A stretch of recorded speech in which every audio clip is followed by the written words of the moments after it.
with energy, along with their leader, Speaker of the House. Let's give a warm congressional welcome to your Speaker, Mike Johnson. Great to see you, Mr. Speaker. How are you? Thank you.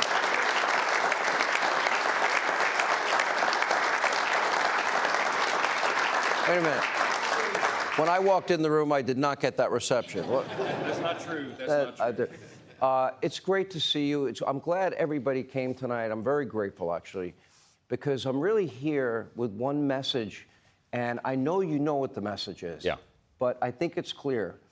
You have a razor-thin majority. I know you'll go up to 5, which is still very thin. Yeah. And we have a lot of problems in this country.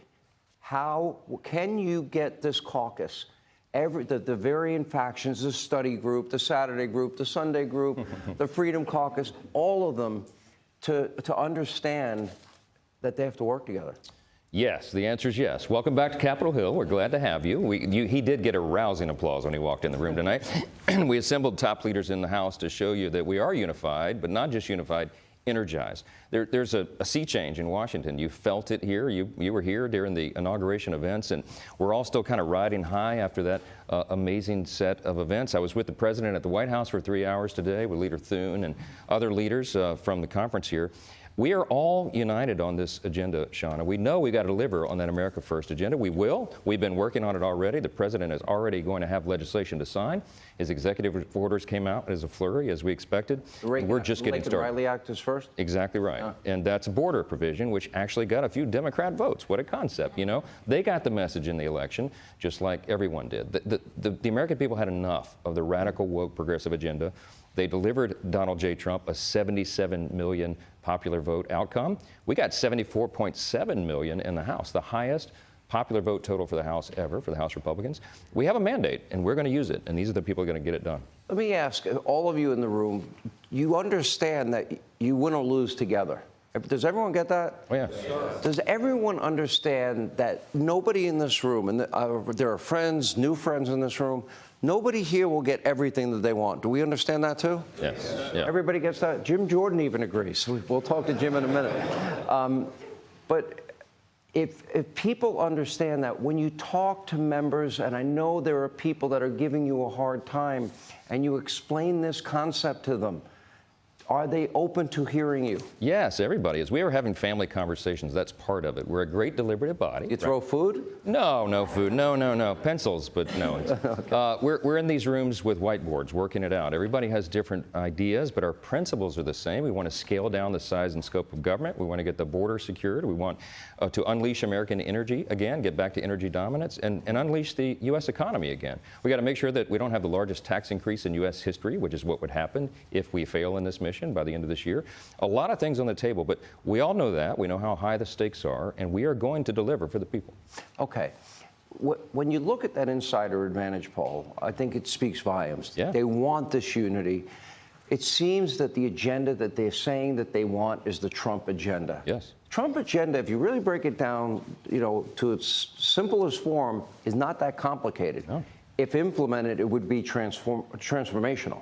It would, and it follows common sense. That's the theme that you'll hear him talking about and all of us talking about. We all ran on that agenda. We were in our districts, and that's how we delivered that decisive outcome in the election. What this is getting America back, making America great again. It's not just a slogan. It's what we're actually going to accomplish, and it is going to be a new golden age in America, and we can't wait to get that thing going. Let me talk a little bit. Probably the two biggest issues in the campaign had to do with border security, the economy. And that's one thing that I think really hurt the Democrats is they were in denial and flat out lied to us repeatedly saying the border is secure and the border is closed. It was never closed. We showed it every night. Joe was a cognitive mess for 4 years. I put on the best montages we've ever put on television that late night comics should have used. They lied about inflation being transitory. The average family is struggling. The cost of gasoline is $1.25, $1.50 more a gallon. I mean, these are real impactful issues for the people in Ohio and Indiana and Texas and all around our great country. And I think that was a big part of it. People are going to want results. They want them pretty fast. Sure. Now, starting with the border. We have known terrorists in the country. We have cartel members in the country. We have gang members in the country. We have known murderers. We have known rapists in the country. Okay, remain in Mexico comes back. Love it. Build the wall. Love it.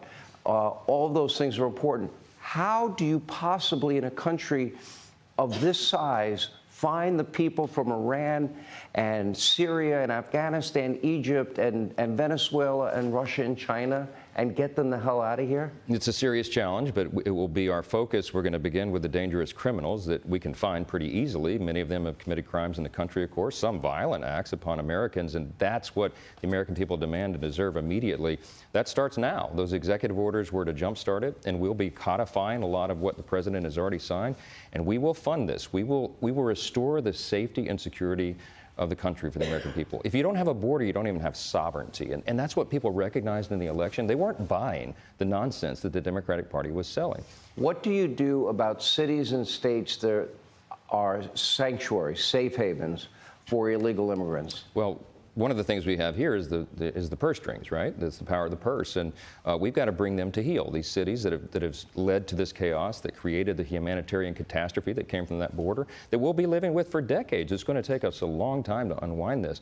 But to your point, the American people need to see immediate results. They're going to see resolve here. They're going to see action, not just talk, and that's already begun. Okay, let's go to a specific example. Our old friend Gavin Newsom. Okay. A lot of Gavin fans here, I can tell. I actually feel sorry for the people in California that were victims. Yeah, sure. You know, what did they lose? 13,000 structures. I mean, it's terrible.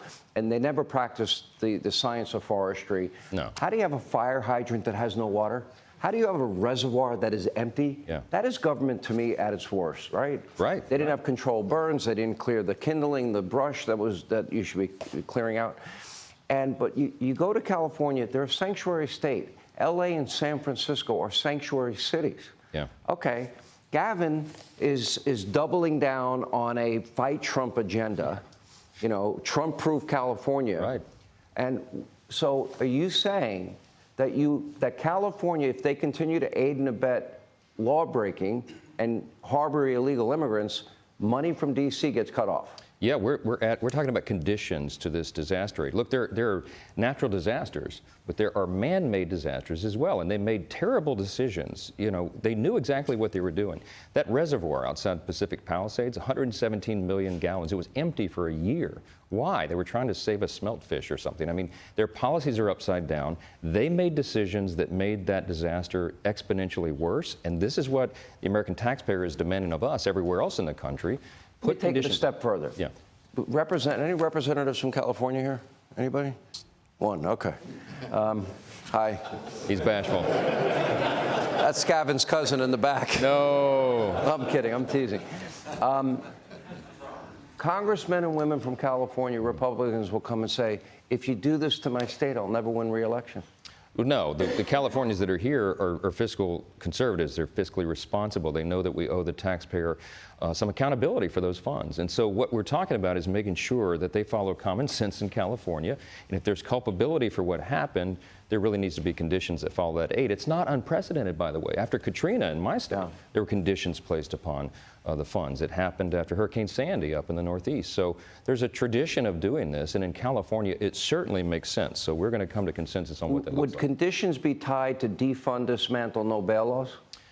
I think all those issues have to be addressed. When you're talking about disaster aid, you don't want to leave the people, you know, who are really hurting without something because of the terrible political choices of their leaders. But we got to thread that needle the right way. But I think that what we're talking about here is restoring common sense, even in the state of California, where the mandate we have, the responsibility we have, we're going to do that very thing. Are we prepared to build, if Russia and China have hypersonic missile technology and we don't, and if I'm right, and I don't know if you all agree with me, if you don't, tell me, but the next generation of warfare, wars are not going to be fought on a battlefield. That's right. They're going to be fought in air-conditioned offices. Yep. You all agree with that? Yeah. Okay. I think we're behind. Am I wrong? We have real concern about that. China is almost a peer-to-peer adversary with us. We're the last great superpower on the planet, but we have to think logically about how we fund our Defense Department. It is going to be drone warfare. It's going to be cyber warfare. It'll be all those new kinds of technologies, and we have to maintain our lead. We're the strongest nation in the history of the world. We're the most successful, most powerful, also the most benevolent, by the way. But there's a reason for that. We prioritize spending, and we make sure that we maintain peace through strength. We got a new commander-in-chief, a new sheriff in town, and he's going to bring that back, and we're going to help. Okay, and then I was talking to Claudia Tenney, who will join us a little later from New York. New York would not have to tax people and chase people like me away. I left, I'm gone, I'm done, and I hardly ever go back because they want to come after me, right? And I had to do like 65 things, according to accountants and lawyers, to establish residency last year in Florida. And I have it, fully domiciled, homesteaded. But the question is, you know, because of the energy emergency declaration of the president, would that then, would the supremacy clause kick in as much as the federal government would have the right to insist that fracking take place in a state like New York, which would make them rich? Yeah, so I'm a constitutional law attorney. I got that question 5 times today. We're trying to figure that out. Some of this is uncharted waters. I mean, an emergency energy declaration, what effect does that have on state laws? We're 10th Amendment guys, we're states' rights, but this genuinely is a national emergency, and it got to be addressed that way. And they depleted our strategic petroleum reserves. That's right. Well. All right, you all having fun yet? Yep. We have a lot more to come. Straight ahead. We're just getting started. House GOP leadership will join us next to discuss how they will implement Donald Trump's agenda. That and much more as we continue. We are at our nation's capital, and it's freezing. Straight ahead. Hey, Sean Hannity here. Hey, click here to subscribe to Fox News YouTube page and catch our hottest interviews and most compelling analysis. You will not get it anywhere else.